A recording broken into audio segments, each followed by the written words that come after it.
Do you want to feel happier? Do you want to feel more radiant and more alive? To go beyond alive and to feel truly like you are thriving? That's what I'm here for. Helping you find that best you that you know is in there. It is. And you can start accessing that you today. It's possible. If you're ready for a shortcut to just that, let's work together. Reach out and let's work one-on-one to transform you and your life into happy, into thriving.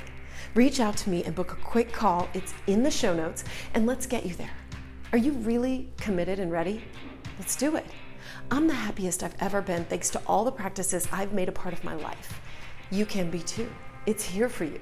You can also access my course, The Youthfulness Hack, which is all about feeling good and getting radiant and all the things I do concentrated in one spot. Go there today and use code AMY15 for 15% off right now, only for listeners of this show.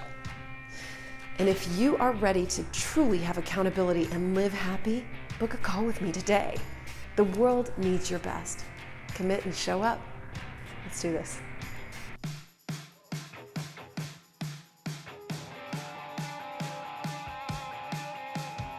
Hello, and welcome to the Amy Edwards Show. I'm your host, Amy Edwards, and we are here to up-level our lives and make them shine and be the best that they can be right in this very moment through better habits, mindset shifts, and learning from experts like today's guest. I am so happy that you're here. I am inviting you to join the courses, right? And a little business up top. We've got the courses. You can go to amyedwards.info.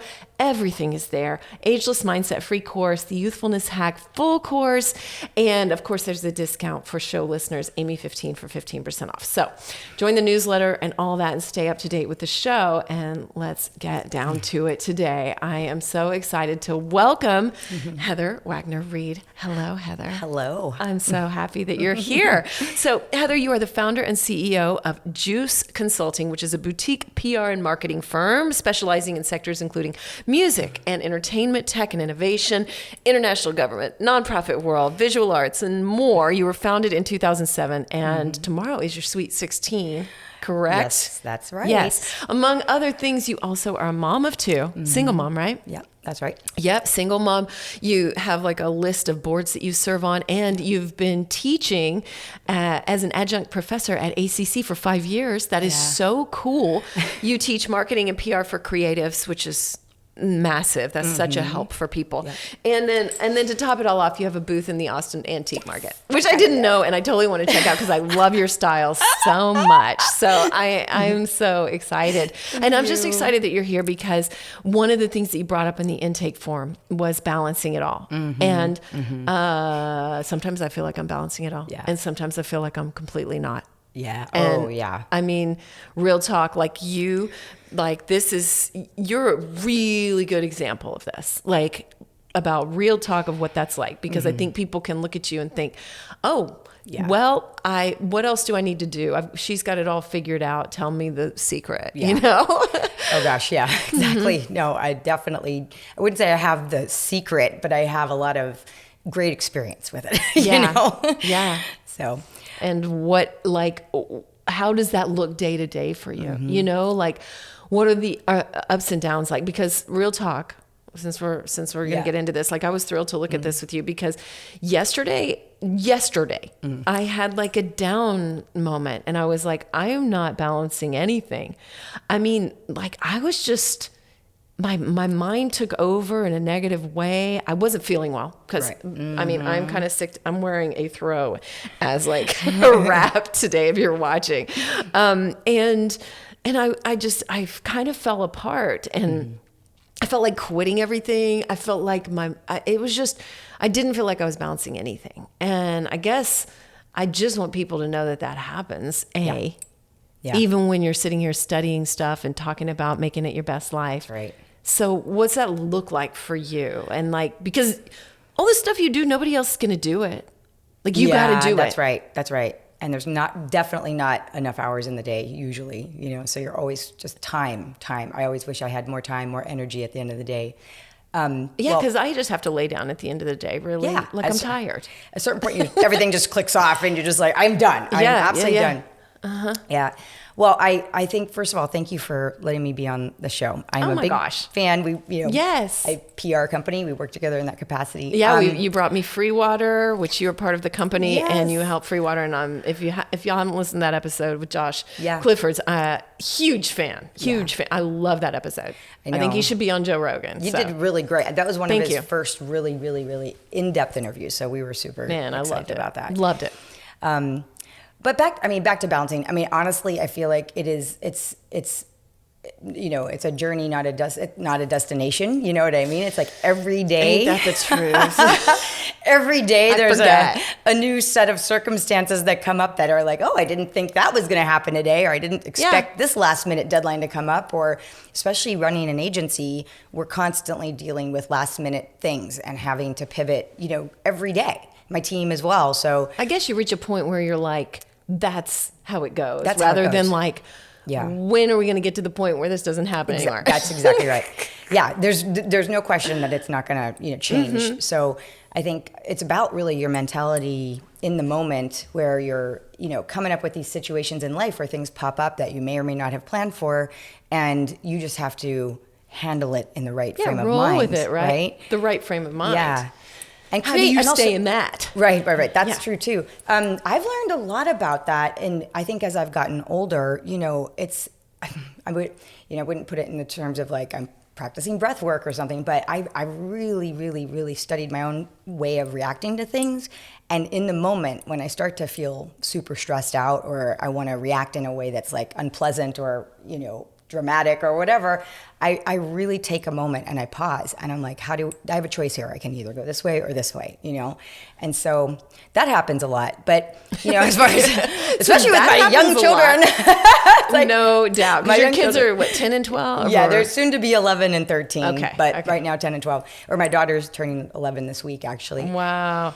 But, creating the balance, it's like, for me, it's been about the idea of, what would my ideal life look like? And that's something I've been thinking about since I was young, since I was deep in my career, and my career was starting to get super, super busy to the extent that I was picking up the phone at 3 a.m, for a certain job that I had. Well, I guess if Beyonce's your client, then you're going to answer at 3 a.m. That's right. Yeah, she's another part of the world. It doesn't really, time zones don't matter right now. Right. But basically, I started to really think about what kind of lifestyle I would like to have eventually, and what kind of personal life do I want to have. And this was pre-marriage, pre-kids. I am divorced, obviously. So, when did you get divorced? About 7 years ago. Okay. Yeah. So basically, at that point, I was trying to visualize the life I wanted. I didn't know exactly what that would look like in terms of a career, down the road. But I knew that I had accumulated a lot of experience, and I knew that I could maybe do something with that, but create my own situation that would be, I guess, allow me to like co-create with it. You know what I mean? Yeah. So that's how Juice Consulting started. It was like a one-woman type of thing when I first started in 2007 out of my bedroom, which is like typical story for a lot of entrepreneurs, right? I like it. I did it in my bedroom. There were 6 feet look of snow. Look where we're sitting right now. My bedroom's right there. Okay. Yeah, that's right. That's right. Yes. So, yeah. And so when I started the company, it was always just like, what can I offer people, and how can I do this in terms of my own time? What kind of time do I want to put into this, and what time of day do I want to do it, and who do I want to work with? Who do I want to work with, And right. You know what? Justin and I were just talking about that, and like we were talking about a situation of work or whatever, and he was like, I'm interviewing them. Like he was trying to get back in that headspace of like, because so many times we are like craving that acceptance or something. And so we forget that. Yeah. Yeah. It's a good habit to establish. Right. Yeah. Mm-hmm. Especially because that when you work with certain clients, you enjoy some more than others. There's no question about it. So even now, the agency is 16 years old, and we absolutely positively pick our clients. Positively. There's things that are a fit and there's things that aren't. And, thank God we were in a position to do that, because that's a blessing, right? Like I was just going to ask, like, would you say that's like a luxury, or is like, because at the beginning, if you were already in that mindset, then that's just how you want to set it up. You know what I mean? And I think a lot of people can get fooled into thinking, oh, then you have the luxury of doing it rather than setting it up from the outset. Yeah. Well, like, for example, during the pandemic, And it's like, take what people you are can get. losing their jobs and, Yeah, you yeah. know, budgets are going down real fast. And so I think instead of us, you know, taking any project that we could possibly get our hands on, we really just tried to think, what does the market need right now? What does Austin need during this time? And what we did was we pivoted to pandemic related campaigns. You know, yeah, we do a lot of entertainment, we do a lot of tech, we do a lot of international. Where does that fall in the pandemic? Well, you know, there were a lot of stories going on at that time about venue closures. There were a lot of stories going on around then about how it was affecting musicians and artists. And there were, you know, certainly a lot of people who needed the messaging around what to do right then and there with their business outside of all those industries. So we started to focus on that. And but basically, though, continually trying to align with companies and clients that really felt good for us and felt like we could advocate for them, you know. You know, about the co-creating thing. One of the big reasons I am very passionate about picking our clients is because I want to believe in what I'm representing. We as a company, we want to get behind them, and we want to. Honestly, you can't sell it if you don't mean it. You know, like I mean, you could try, but. No, I mean, it's true, but it's like we're also advocating, you know, we're really advocating for them in the community.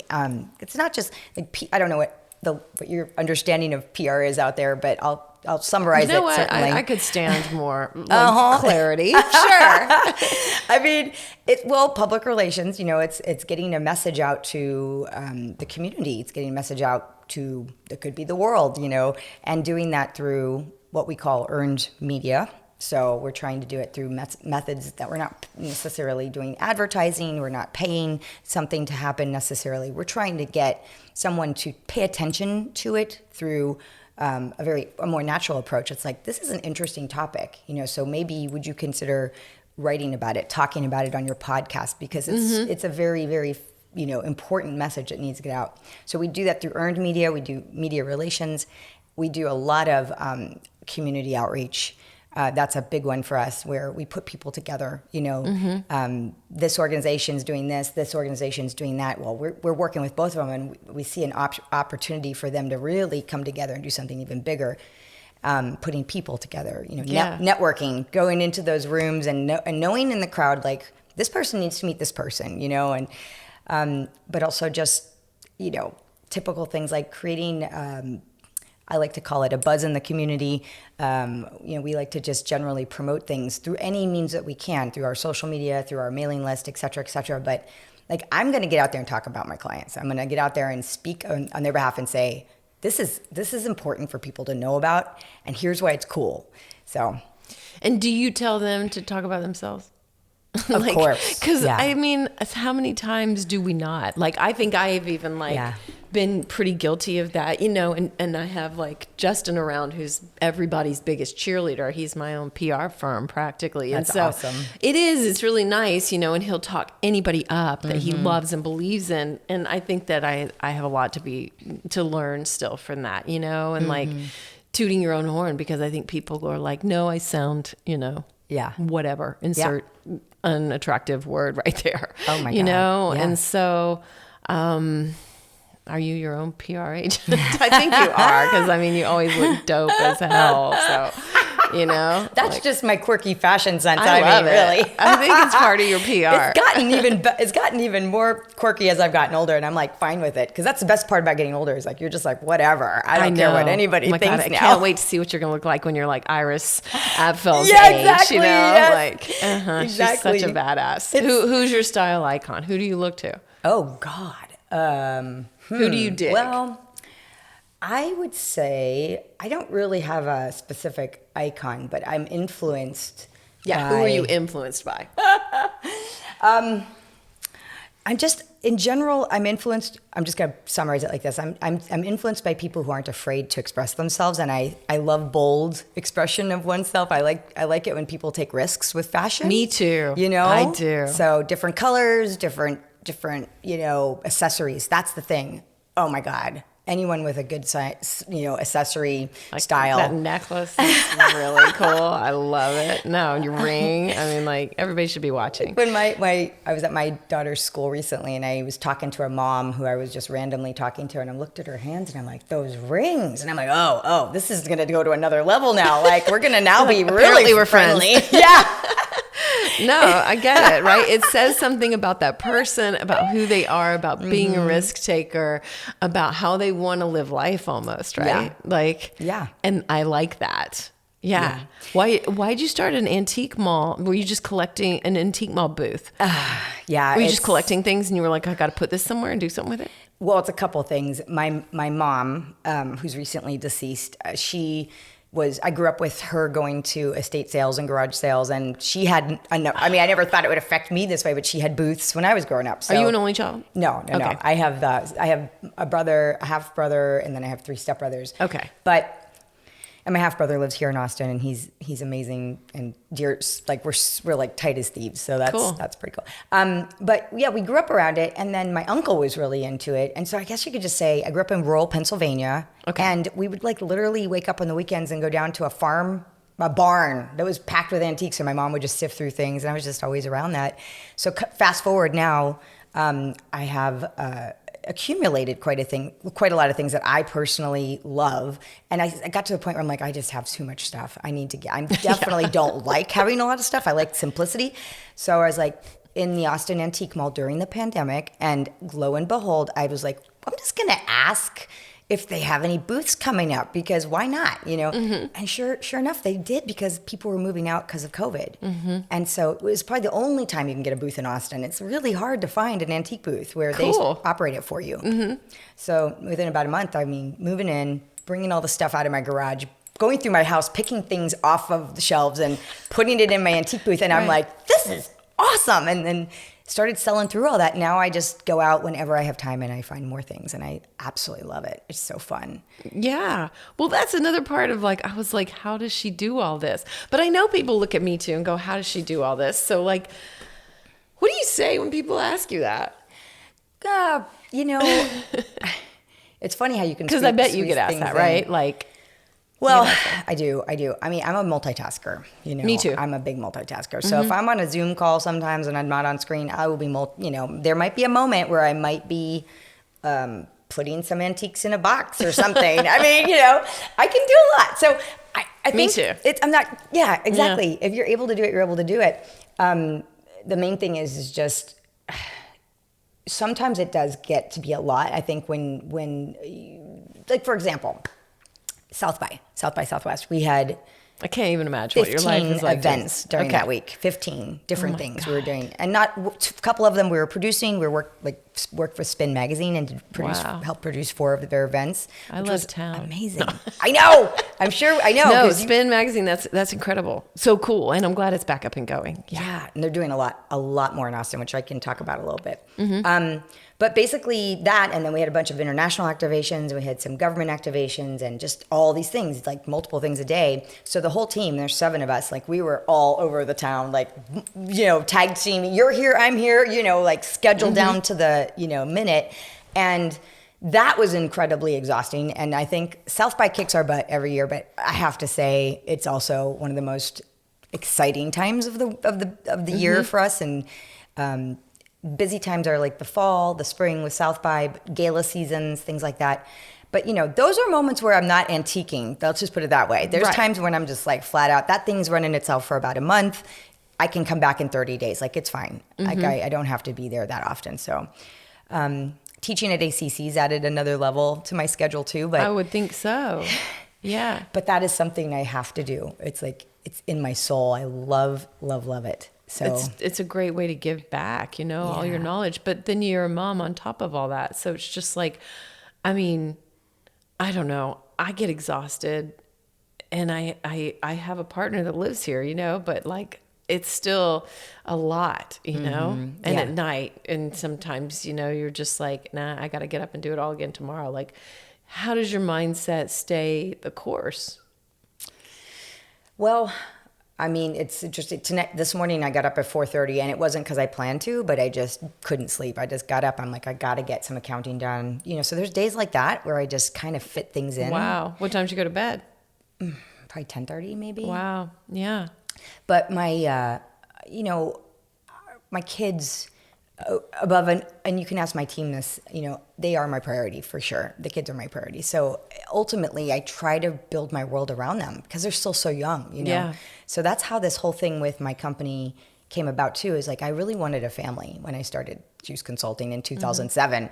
I was much younger, and I was thinking, God, it's hard to do that when you're at the pinnacle of your career, traveling around the world, doing all these things that you're just like, I had to stabilize for a while. I had to even find time to look for a partner, and then God help us, I hope we can have kids. I was already 36 when I had my first child, Livingston.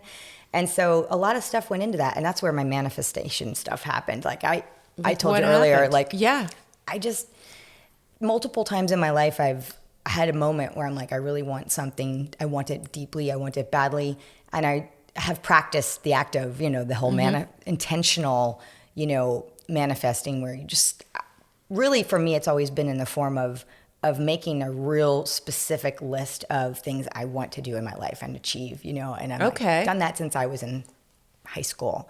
Lists, like, this is what I want to do. This is what I want to do. And I did it frequently throughout my whole life. Do you make a new list or do you review the old list? New list every time. New list every time. Okay. Yeah. And it's probably repetitive. Where you look at it? No, I probably should burn them because I never really look at them again. I just make the list. I set my intention. And I swear to God, it's worked so much throughout my whole life for many times. Maybe it's good that you don't look back at the list. Maybe it's like a detachment and it's like this letting go. Yeah. Where you're like, okay. Yeah. I put it out there. I wrote my order, gave it to the waitress. Yeah, well, it's like, absolutely. It's in making an intent. It's an energetic intention. Yeah. It goes out into the world of out into the stratosphere and then that's it. But it was just a small little side story. The other day I was in my daughter's room and I noticed she has a little heart, a chalkboard up on her desk and it says things to do, colon. And I'm like, oh yeah, she's got it. She's got it. She's making a little to-do list. And yes. It makes me so happy to see her thinking about her life like that, So. Plus I'm a list maker too. Yeah. So, and for me, a lot of it has been like writing it down. Mm-hmm. Yeah. I tend to take that list though then and figure out who I need to be to get that, like to embody that, you know, like who's that person? Like if it's, having my own PR company, who's that woman that has that, then you'd be like, well, she shows up looking completely dope, and like, like you like have like your things, right? Yeah. But I guess like how, when do you have the ups and downs? I want to know if you felt like I did yesterday. Oh yeah, totally. I mean, that was the thing. What's it look like for you? When does it happen? I'm like, definitely how do you not get out a master of balance by any means. I have my moments, but I don't even think there is. I think a master of balance is somebody that just like keeps going. Exactly. Well, you're not human, basically. You'd be probably one of those new innovative AI robots. That's it. That's who it is.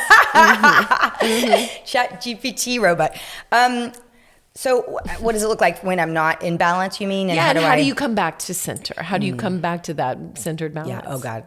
So for me, it's being very intentional about taking breaks. I mean, I have a hard time sometimes finding it in the day-to-day, but I have to shut it down on the weekends. If I can, if I'm not working at an event or something, I have to shut it down sometimes, obviously at night. It's like a mental switch that has to go off. And when that goes off, I am I'm in another zone, like I'm in the zone of making a quiche, or I'm in the zone of maybe doing an art project or going on a hike, at Austin 360 Bridge. Like those are things I love to do. But trust me, I feel like I'm either on or I'm off sometimes. You know what I mean?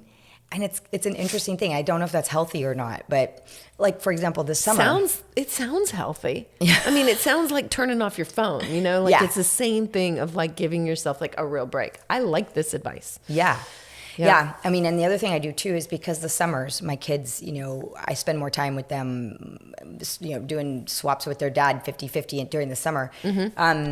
So we go travel a lot, and I love to take that time during the summer to just be with my kids, like focus zone. We're going on the road. So this summer we're going to go for 2 weeks on a road trip through California, and then we're going to go to Hawaii for a week. And not just the three of us, just going. I've done many trips with them, just the three of us, and it's my favorite thing to do. I just love being with them in these environments and getting out of my, routine. And it's so nice. But those are like breaks. Those are basically like bigger version of what you do. Exactly. And like getting really intentional about breaks. And sometimes, do you carve out time for those breaks when you don't have time for those breaks? It's hard. It's definitely hard. Like, what do you do? You know, like, Oh, it is yeah. hard. Or do you just like focus on the light at the end of the tunnel sometimes? Depends. It really depends. Like for South by, I actually did a pre-break before South by started. That was smart, actually. Yeah, I took my daughter on a hike. Calm before the storm. Yeah, and we did like a bunch of TikTok videos, and on a hike, we went to the 360 bridge, the Pennybacker Bridge, and we always go up there to do a little hike and love it up there. And she and I just had the best time and had lattes and did some girly stuff. And that was I knew I had to fill my cup before it all started, and then when we went into the zone, and then as soon as it all ended, I was like, okay. One other thing I'd love to do, I mean, honestly, I find it very important, and I'm sure you do this too, but like those little spiritual retreats and those weekends where I can get away to something like Miraval or, just work with a guru or, have a coach. I do that too because you just have to. You have to. For me, it's like if I can just shut it down and then get into a space where I can nurture my soul or nurture my brain, my body, whatever it is, that's really important too. So that's been helpful. That's pretty good self-care. Yeah. I haven't done that in a long time. And like, I can tell, like I know that I probably need to do it. I just haven't had the time or money or anything to devote to that right now. And sometimes that's going to happen, Yeah. Well, I have a very good secret for all of the listeners. Have you ever been on Resort Pass? Okay. So Resort Pass has this really cool one-day thing at Miraval where you can pay for a one-day. Oh, yeah. There's a Miraval here, right? Yeah. And it's not that expensive, but you can go for the day and you can lounge about. You can take all the classes. You can have some meals. Nice. And it's like $250 total for the whole experience, but you have to go on Resort Pass. So that's my little secret because otherwise it is, I mean, I'm sorry, I love Miraval. I don't want to, but that there's ways, I think there's definitely some ways to get around it when you can. And also, like with me, sometimes I actually do PR for people that are in this field. Like we were working with Alyssa Mailhorn, who's an incredible spiritual advisor on her new book. And so we were just doing I don't know about her. Cool. Oh, you have to have her on the show. Yes, please. Oh my God. She's life-changing. What is she all about? So she's basically a gifted person. She has a lot of gifts from the spiritual realm. To describe her in one sentence, I'd say she can pretty much do it all. She's like, I'd say she's like a healer, She does a lot of Reiki. She's a psychic medium. She's able to do a lot of energy work, profound energy work that I've never, ever experienced. I was skeptical of it. I'm a spiritual person, but like Reiki was like never really making sense to me. But when I did it with her, I actually felt the physical manifestation of the work she was doing. Cool. So, okay. So anyway. Yeah. Sheila Grace Newsome, who was on your show. Yes, of course. And she's like one of our clients, and she's an incredible doctor who does a lot of, alternative therapies, ketamine, psychedelics, things like that, which I didn't know a lot about that specific type of therapy till we started working with her. But now I'm super inspired. I refer her to so many people. Just here and there, we work with people that are, I guess, doing this kind of stuff. And thank God, I get to meet these people. And then I get to reap the benefit of knowing them, Totally. What do you think I do on this show? Yeah. I mean, big time. I'll be like, well, I think I need to test it out first. Like with Sheila, like I got a whole ketamine series. Yeah. And it was wonderful. Yeah. So I was like super grateful. I know. So yeah. Yeah. When you're in therapy, you talk a lot. You talk about things that may have happened and you try to question why and what did these influences, this, that, and the other thing. And sometimes I think a lot of this stuff is very spiritual in nature. Things happen to us because it is meant to teach us things. I mean, I'm a big believer in that, just flat out. So the karmic aspect of life. And, so because I believe in that, I find a lot of comfort in knowing that even when you go through hard times or you have an experience that isn't pleasant, that there is a reason for it. And there's also a lesson and there's also a way to grow from it. And there's positives too, no matter what it is, I think that there's so much to be said about forgiveness and, letting go of hard experiences and learning that we all come to this earth with our, whatever it is in our hearts that we're dealing with. And no one's perfect, and sometimes we go through sucky situations. Sometimes it could take till you're in your, 40s or 50s. Sometimes you're born with it. Yeah. People born into shitty, situations, economically, or, it could be where you're born in the world, anything. Just the hand you're dealt. Yeah. I think about that all the time. Like, how lucky are we just at least, America's got so many problems already, but I don't want to get into that because it's like ridiculous. Just to be blunt, I just traveled to Uganda, so I get what you're saying. But there's even worse in other places too. So, we just have to, it's the human condition, it's the human condition, I think, that we're all faced with. And so going back to perspective, what we were talking about earlier, it's like, it's how you look at it. No life is perfect. Nobody has it all together. Nobody has all the answers, but like, how you react to things is important. What you learn, how you move on, and learning to let go is really important. And I still try to master that all the time. It's hard, but that's what I like about getting older, though. I don't know about you, but I do. It's so nice because you do learn these things and you start to know them, and then you're confident with them. It's like, wow, I'm not insecure in or I'm not questioning, am I doing this right? Or it's like, no, it's like just a knowing, right? Yeah, I like it. Excuse me. I like it. I like getting older, and I like that aspect of it. I like feeling a little more powerful and a little more relaxed. Yeah. Into the knowing, I think. Would you say that? Yeah. Y'all, I have started using higher dose products, and I am such a fan. I don't put anything on this podcast that I am not 100% completely behind. And I have a special discount code for you for all higher dose products. I'm so excited. If you don't know, Higher Dose is a wellness company. They have wellness tech products, they have tools, they have supplements, and they have body care.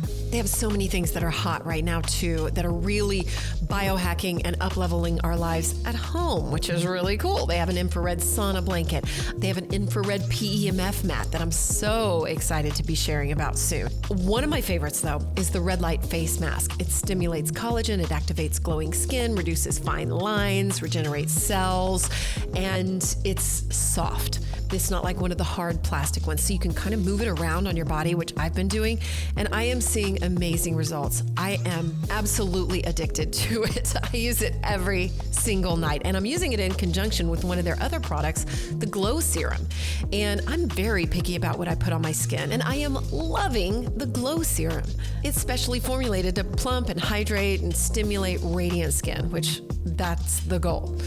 They have a ton of other products too. Magnesium ingestibles, magnesium body care, which has a healing oil and a serotonin soap that you can use in your bath, which I've been using too. It boosts your mood, enhances your skin, and deepens your detox, gets you calmed down. Anyway, I'm a fan, so I'm so excited to offer you 15% off using my code MAGIC15. Go to the show notes. You can click through on the link right there, or if you go to Higher Dose, just enter the code MAGIC15 and you'll get 15% off. Higher Dose has been featured in Goop, Glamour, Elle, Vogue, Bazaar, Allure, basically you name it. And there's a reason why, so go check it out. It's at higherdose.com and enter my code MAGIC15 for 15% off.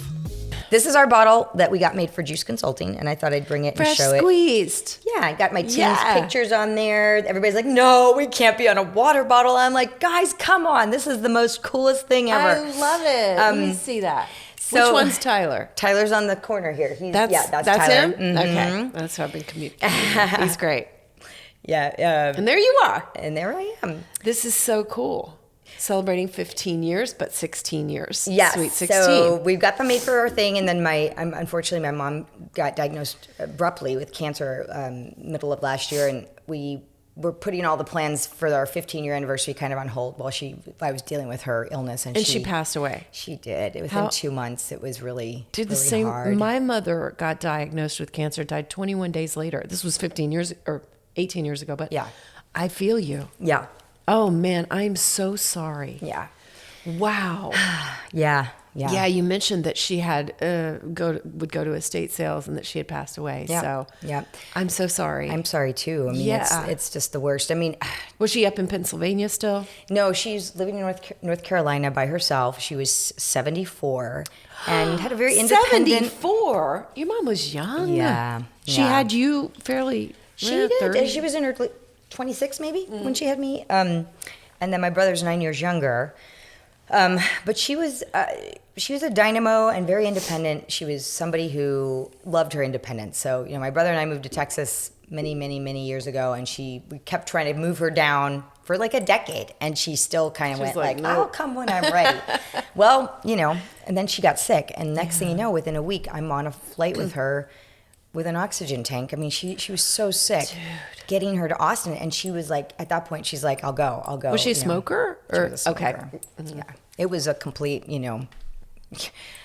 I hate to say it, I was worried this would happen, but that was the one vice she had. She really didn't have, that was the one thing that she really said, you know what, this is something I really enjoy, and Me I'm too. doing My it. dad, he didn't get cancer, but COPD, emphysema, so it killed him too. I know. Yep, and he was like, I'm not giving it up. I was like, okay. It was hard. Well, she did end up she gave it up as soon as the diagnosis came, and she had no desire to do that anymore. Congratulations. She didn't smoke with her oxygen tank like my dad did. I'm like, we're all going to explode. I mean, I heard a couple of people say, well, she knows she's going to pass, then why not? What does she have to worry about? She did get, the whole thing, you're not going to have much more time. 3 to 6 months. Well, we had her for 2. It took 2 months, and it was such a rapid decline. She went from, being in the hospital to hospice within a period of a month. And my brother, who just built a new home in Dripping Springs, had some space in his house on the top floor, and he let her come there for the hospice. And it was, all hands on deck. I got to shout it out for my brother. He's an amazing person, and his wife for welcoming her like that. But anyway, yeah. And then, that's when I really had to rely on my most amazing team at Juice Consulting, because I couldn't be fully present the way I would normally be. That is life happening at the maximum level, I think, And it's the most important thing, at that time. Absolutely is, because you will never regret spending that time. Yeah. I speak from experience, too. Yeah. So, yeah. So and the most beautiful part that I would say that came out of all of that was when she did finally pass. The morning she went down, she was really in her last moments. We didn't think it was going to happen that quickly, but it just one morning, her lungs gave out, and my brother called me in 5:45 in the morning, and I'm like, holy crap. And I get the kids. I was so happy they were with me, and we get the kids, drive down there, and we had her for about an hour and a half, hour and 45 minutes. Oh my gosh. And watched her pass, watched her take her last breath. And that was monumental. That experience, just seeing her pass like that and being with her, we're all with her, holding hands around her, saying goodbye. I can't believe we have this in common. Oh, you too. So, yes. Oh my God. Me too. My dad, my sister, and me all around her holding hands. And she died like with a diagnosis like that fast too. Oh my God. And we had hospice and everything. Yeah. Like, what a wild thing to have in common, and what a transformative experience. It is transformative. Right? I didn't mean to interrupt you, but I'm just like, wow. When you walked in today, you were like, I think we have a lot in common. And I was like, we do, but wow. Yeah. I mean, this is one that really it's just like, this is life. Yeah, it is. And to have my children see this, like, I would never imagine I'd even see this in my lifetime, see someone, someone transition like that. Yeah. But the comfort of the hospice environment, I mean, I'm like, holy crap, I loved the hospice experience. I mean, we had a great team, but for them at such a young age to see someone leave, I think it was so profound. I mean, I can only imagine, for sure. But for me, it reminded me of giving birth to my children, because I had 2 home births, and when I had mine, they were both, I chose to do home birth primarily because, I don't know, I just felt like I'd lived in Holland for 5 years. I don't know if we talked about that. We didn't talk about it, but I saw it in your bio. Yeah. Very cool. That was a very influential thing for me there. Like, they have a much more holistic approach to medicine in Holland, and even birthing, a number of the older women that I met were like, yeah, I had my child on that bed, and this is the bed that I've birthed on. That was like a common thing you'd hear in a Dutch house. And I was like, that's kind of cool. So that had like a bit of an influence. And so both my kids came that way, and I loved it, and it was really, really amazing to see a life enter the world like that, just like so raw. And it was the same when my mom passed. I'm like, there she goes. Like she just left, you know? And it's like in and out, like here's a soul coming in and there's one. And that, I loved it. And my daughter said something to me. She said, you know, I'm not as afraid about death anymore. Wow. After she passed. That is life-changing, life-shifting for your kids. Yeah. Because like you can see, like it's a beautiful thing. Can be. I mean, God knows, without all the medicine and the comfort of hospice, it probably would have been a lot rougher. Oh, God for knows. sure. It would have been awful. Yeah. My mom had like morphine and stuff like that. Yeah. She had like morphine. Oh yeah, my mom had all that. that. Yeah. So I mean, she wasn't exactly with it. Yeah. Yeah, by any stretch. Yeah. And she didn't look like herself. But yeah, thanks to medicine. But that's an incredible gift that you've all had, and to have it at such a young age. Yeah. So, I'm sorry, but I'm also not sorry. You know, if you've got to go, I always thought, what a pretty great way to go. You know, surrounded by, like my sister said a prayer. She was at her feet, and I was on the side. I was pregnant with my daughter Sydney, who was named after her, and so that was a trip. Yeah, I was 7 months pregnant, and so my dad was on the other side. My sister said a prayer, and we watched her pulse stop in her neck. God. Yeah. Yeah. Yeah. Yeah. We didn't know it was happening right then. We just kind of had an inkling that like something seemed up. Right. Yeah. Same with us. We didn't know if it was going to be hours or a day or anything, but I could tell she was struggling to hold on. I felt like, you know, it was just not, I personally was like, this is not necessary. Like we're all here, you know? And the last thing I said to her was, Mom, it's okay to go. Dad is waiting for you. And this is my adopted dad. You know, he adopted me when I was younger, her second husband. And I said, he's waiting. Please just, you can go to him. And that was it. Last breath after that. And that was.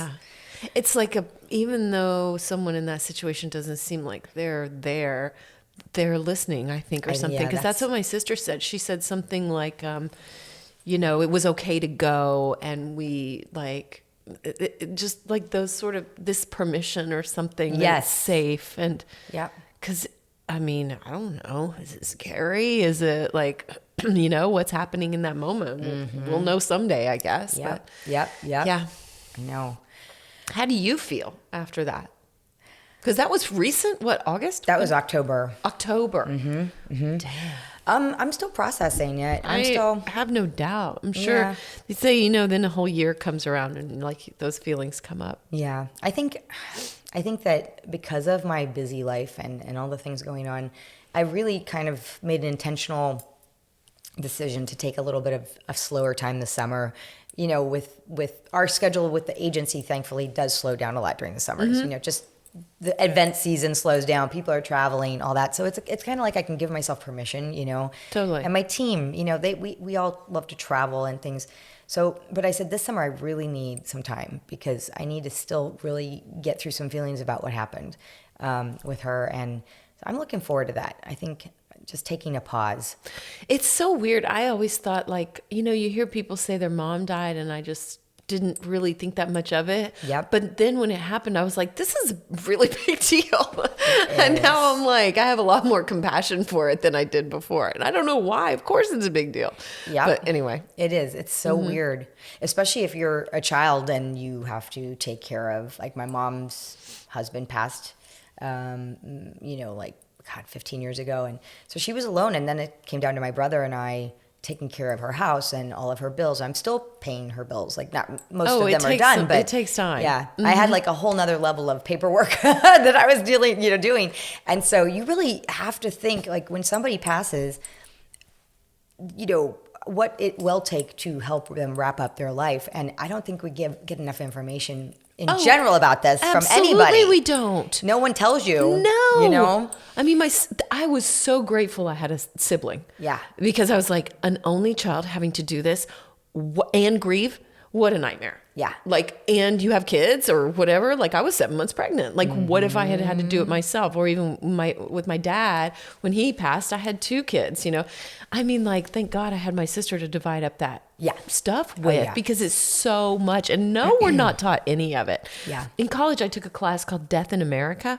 And like, we went through like a lot of different things about how we handle death in America. It was one of the most useful and interesting classes that I had in college, just because, like, I don't know, I think I understood just so much more about our culture, you know? Anyway. Yeah. We've totally gone on a tangent, but I'm glad we did. I know. I think it's really good. I mean, it's so true that people prepare you for a lot of things, like even having a baby. You know, you go to the Lamaze class or whatever. You know. I don't know what they're called now. But exactly. That's what they did on TV.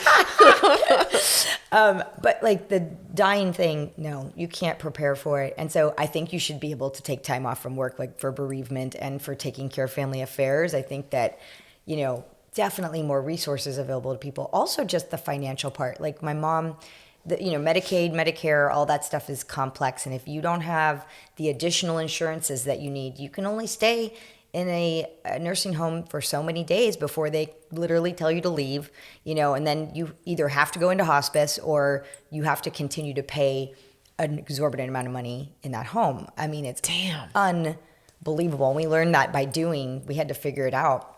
And that's not, I don't think, why we chose hospice. I mean, my mom chose it because she wanted to have that end of life care in a peaceful manner in a home. But, you know, what I've learned is just how expensive it is. And so if you have a parent or a grandparent and there's no other resources around, I mean, those costs are, oh my God. Oh my God. I was so lucky that my parents set it up the way they did, you know, like, again, just lucky. Yeah. Very lucky because, no, it's a lot. Yeah. All of it.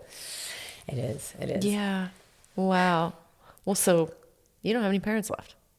I actually do. Or you do. I Your have dad. my birth father who's in Pennsylvania. Okay. Yeah. Okay, So you do. so my mom remarried when I was 9, and I got I got a stepfather / he adopted me at that time. But then my birth father and I are very close, and he's in Pennsylvania. He lives near the Poconos. He's very active. He's, you know. The Poconos. Yeah, I'm his only daughter, so we talk a lot. And wow. Planning to see him this summer, and I have a really great uncle who also helped raise me, who's also in Pennsylvania. So yeah, so I do have those guys, and trying to think. Well, it's just a part of getting older, you know, like suddenly you realize like, oh, at least for me, I'm like, my sister looked at me one day and she was like, we're the oldest generation now. And I was like, gosh, yeah, we are. So, you know, it's like, it's a shift that I like we were talking about earlier, like I like the power of it.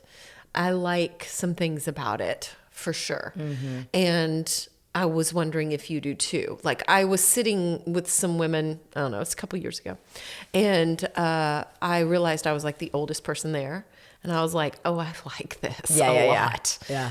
I know. Have you noticed that? Have you felt a shift? Because you probably have had times where you were younger than your clients. And now, there's probably plenty or majority that you're older than. And that's got to feel pretty good. It does. And also just, you know, knowing that, I mean, one of the things it's given me is like that confidence. I'm like, I'm not going to take any shit anymore. Like I can speak my voice now. That's right. That feels amazing. And you know what I mean? Like in life, as you're coming up and you're learning and you're seeing, and you see like all these personalities professionally and personally. And, you know, I think as a young person, you're like a sponge. You're taking it all in and you're like, okay, am I supposed to, I need to figure out the world around me. And there's a certain point where there's a switch and you're just like, all right, I got this. I feel like I do know what I'm doing, and I think I can offer something to someone. And also, that's not cool, or that's really cool. You know, it's like, I love to speak my voice now, and it's empowering. And I also, I mean, maybe it's because I'm also a northerner from Pennsylvania. It's just kind of in my blood to do that too. It might be. But yeah, that part about it I like. And also just, like you said, your girlfriends, right? I love also surrounding myself with other women who have had shared journeys, who have done, you know, something in their life that's really neat. And I feel like those relationships for me have been pivotal in my older, like getting older, is the other females who have, you know, just basically it's like we're kind of hovering around each other as a support system. I don't know how you feel about that with your friends. I love that. Yes. Yeah, I think it's really, really important. And something that you have to like be intentional about, make time for. Like the multitasking, I'm doing conference calls and I'll be on a walk because I'm like, if I don't do it now, I'm not going to get any exercise today, Totally. you know, or things like that. So yeah, it's interesting. I value what you're saying because like with the whole idea of even spending time with friends, I do have to make a conscious call. I've got to pick up the phone and call that person and talk to them. I really want to see this person, like, you know, my girlfriends. And I'm pretty good about that, you know, about keeping in touch. But again, it's the carving out the time. It's like, let's get that calendar system out. And when can we all go to this place for the weekend? Like I just went to Round Top with some girlfriends of mine from Houston. But we planned that months and months in advance. And then we had an intentional time together, you know, while we were out there. And it was fantastic. And then now we're back in our normal lives. And I'm going to go to Greece this summer with these same girls. And so amazing. That was on my bucket list, to go to Santorini and some of the islands. So mine super too. excited about that. Oh my gosh, that sounds incredible. Yeah. But no, I did the same thing last year. I can't even believe that we got it together to all go somewhere and met up, and like there was 5 of us, and I was like, wow, we did it, you know? I think 5, yeah. And it was like soul fulfilling, soul food. Like it felt really fulfilling in that way. And I was just impressed that I made the time, that we all did, and prioritized it. Yeah. And it comes into like, what are you prioritizing in your life? And it's relationships, like your kids, but that's also what you do. Your whole life is like relationships. It is. It's all people. It's like, it's all people. That is true. Yeah. I mean, and I think that's ultimately one of the reasons I got into this field of public relations. I mean, we do PR, we do marketing, we have a whole bunch of services under the, you know, realm of communications. But I think my sweet spot is the people part, where it's about the dynamic between, you know, individuals who each offer something unique, you know, in the world. And whether it's like us trying to figure out how to help them tell their story, or us trying to, you know, put them together to make something really cool happen with another organization. You know, I'm always looking for those things. And I think I mentioned one of the things I love doing the most is using my intuition in business. Let's talk about that. Yeah. What's that look like for you? It makes me feel so happy to think about it, because I know since I was a kid, I was born with some kind of level of sixth sense-ness. You know, like I've always had something going on, whether it was, you know, tapping into the spiritual realm to some degree. Like there's just been things that have happened, signs that have come to me, dreams I've had, moments of awareness, like throughout my whole life. So I think I'm a little woo-woo, you know? Like I think I'm a little bit like that. Yeah. Probably a little underdeveloped. I mean, not like Alyssa Mailhorn by any means, but that, because I am that way, it's like it comes into my business realm. And I'm you know, I'm kind of like, I have these gut feelings about things, and I feel like it's just happened time and time and time again, where opportunities have come for us as an agency, or, you know, I've been able to put 2 clients together and like something major happens for them, or even just taking a risk on something like free water. Like I'm a partner in free water, and I'm like, that is 100% gut feel. Like I'm like, hell yeah, that one for sure. I want to do this. It feels really good. Basically, throughout, you know, growing the agency, I think that's why we've been successful. And I'm not just because of that, but also like gut feelings on people to hire, you know, like who's going to be a real fit here? Who's going to really, really get into the culture here? And, you know, I've had some great people work with us. Most of them are still there, you know, but like people just come and stayed for a long time. And it's like, because the work is so fun and they get to meet these awesome folks in the community and get to do this kind of thing where it's like you're making stuff happen, and it's so fun. Well, and then when you maybe you have 1 or 2 things that you do that are like intuitively successful, you know, like they pan out, then you're able to trust yourself more. Don't you think? It just gets stronger. Like you're more than a little woo-woo, I would say, because you've already built this strength where you're like, oh, I know I can trust my gut. Yeah. You know, you're not looking back on like, I can't trust myself because I thought this would work out and it didn't. You know what I mean? Which deteriorates that, I think. Yeah. And sometimes I can remember going into situations that I had that gut feeling of like, there was an aching gnawing, like, you probably shouldn't do that. Totally. And I did it anyway. Totally. And lo and behold, those are the things that I was like, oh, dang, Heather, you should have listened to your gut on that. You're like, I knew. Yeah. So, I mean, even from that perspective, I look back and go, yeah, because I know how it feels when I know something, I'm now really starting to recognize it more. Like, I've had a life coach therapist that I was working with, and she's like, just listen to your gut. And I'm like, you're telling me, you're preaching to the choir, like, this is what I do, but I'm also a people pleaser. Yeah. And so because I'm a people pleaser, if my gut says, don't do that, but I'm like, oh, I'm going to let someone down, it's like in direct conflict with who I am. So I have a hard time with that. And What do you do?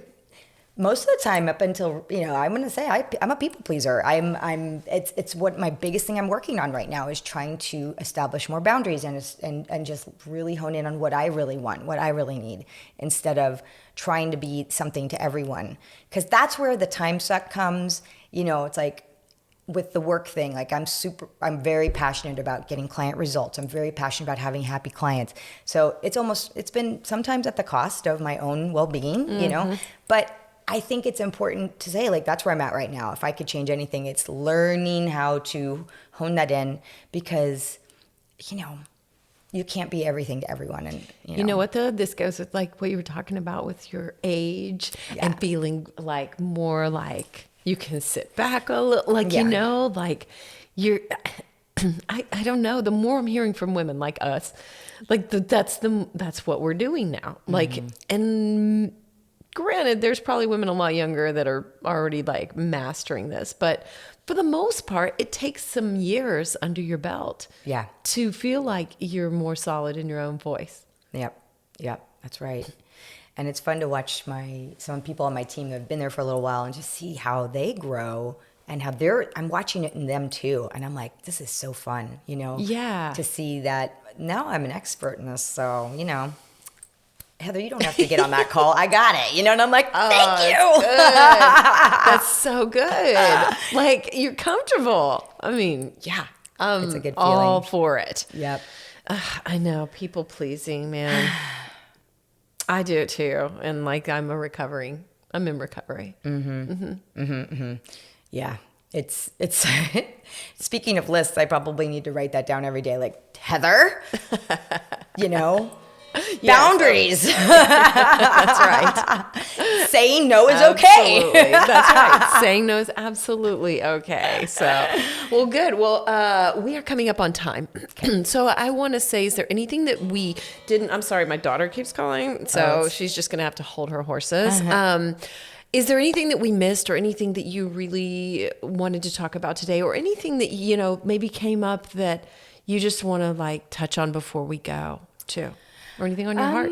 Oh, thank you. I love this. This is the first time I've ever done an interview that's been like more on the vulnerable side like this. I love it. I was like hoping it would go this way. Really? Oh, yeah. So you just manifested that. So. Well, also, it's an age thing. Like, maybe I'm more comfortable having this time now with you than I would have been 10 years ago, because I've always, like I said, I've always been very private.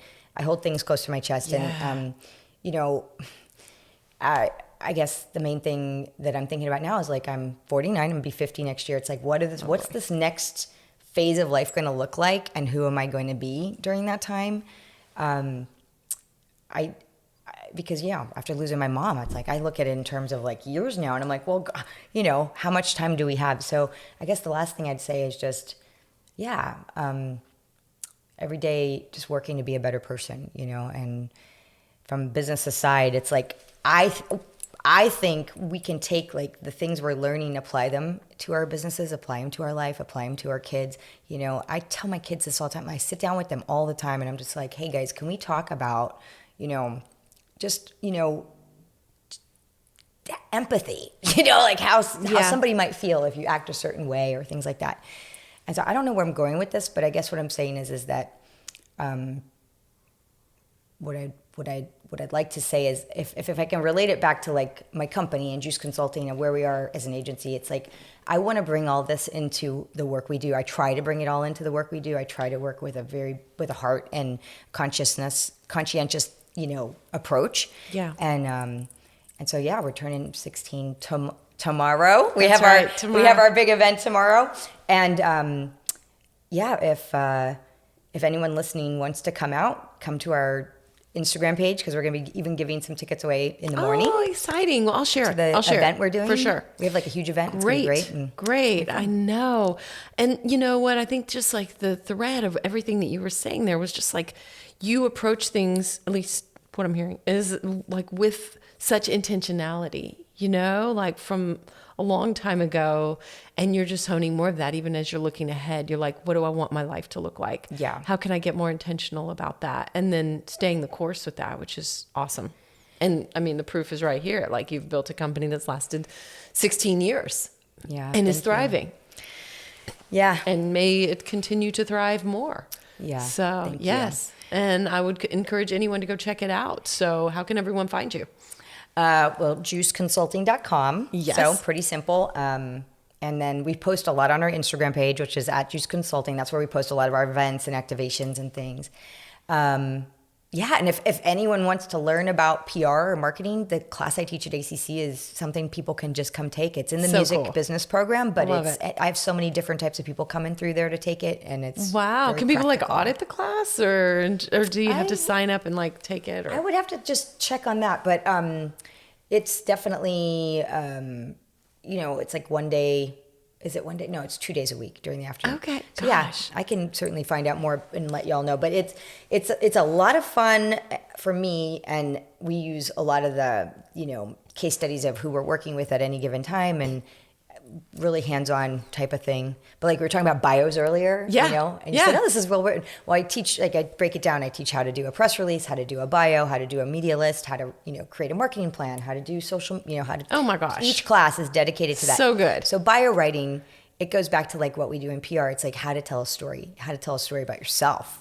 Which you totally did. I read your entire 2-page bio and I was like, this is so good. I need to up my bio. I need to make mine better. Yes. It's so fun. But the best part about it is like students, they often don't really know how to talk about themselves. So I say, what is it that makes you interesting? What is it that makes you special?